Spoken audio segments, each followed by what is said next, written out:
Hello, everyone. Welcome to the Newsbrowse News broadcast. Tensions in the Middle East have escalated sharply after the United States launched a series of airstrikes against Iran, targeting over 80 locations including defense systems, radar stations, and Revolutionary Guard vessels. According to Sinchu Daily, the military action was in response to alleged Iranian attacks on 3 oil tankers in the Strait of Hormuz. In addition to the strikes, Washington has revoked Iran's oil sales permit, further straining the already fragile ceasefire agreement between the two nations. Tehran has vehemently condemned the American operation, describing it as an act of blatant aggression.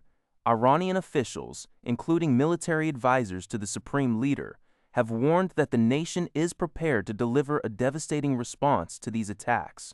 While U.S. officials emphasize that Iran must exhibit good behavior to benefit from any agreements, the latest military escalation and the threat of retaliation have significantly impacted global market stability, with international oil prices rising nearly 2% following the news.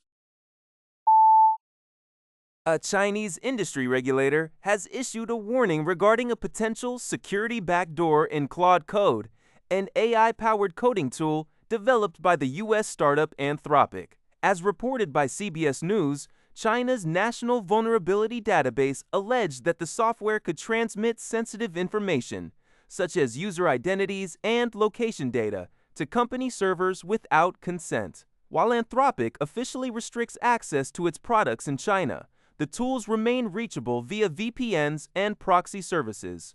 In response to the allegations, a company engineer noted that the data transmission in question was part of a limited experiment initiated in March to combat account abuse and prevent unauthorized model distillation.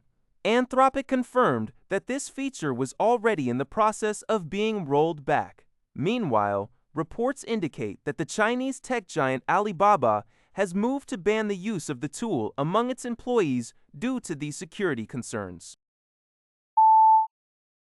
According to a report by the Liberty Times, Vanuatu, one of China's closest partners in the Pacific, has joined other regional nations in condemning Beijing's recent submarine-launched intercontinental ballistic missile (ICBM) tests. On July 6, a Chinese nuclear submarine test-fired a strategic missile carrying a mock warhead into the Pacific Ocean, landing in waters between the Solomon Islands, Nauru, and Tuvalu. In a statement, the office of Vanuatu's Prime Minister Jotham Nepot called on all nations, including China, to immediately cease ballistic missile testing in the region, criticizing Beijing for a lack of prior consultation and transparency. Tuvalu and the Solomon Islands have also expressed strong concern and registered protests.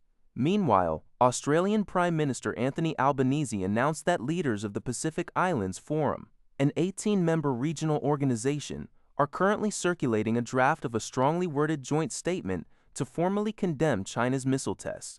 This coordinated backlash underscores growing anxieties among Pacific Island nations regarding the militarization of their region, amid competing influence between China and traditional powers like the United States and Australia. According to Gigi Press, Italian financial giant UniCredit announced on July 8th that its stake in Germany's Commerzbank has risen to 47.6% as part of its acquisition efforts.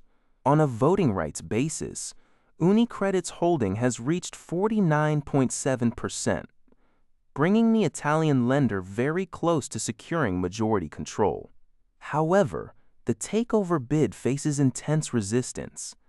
Commerzbank's management and its major shareholder, the German government, are strongly opposing the move, characterizing it as a hostile takeover that could lead to significant corporate restructuring and potential layoffs.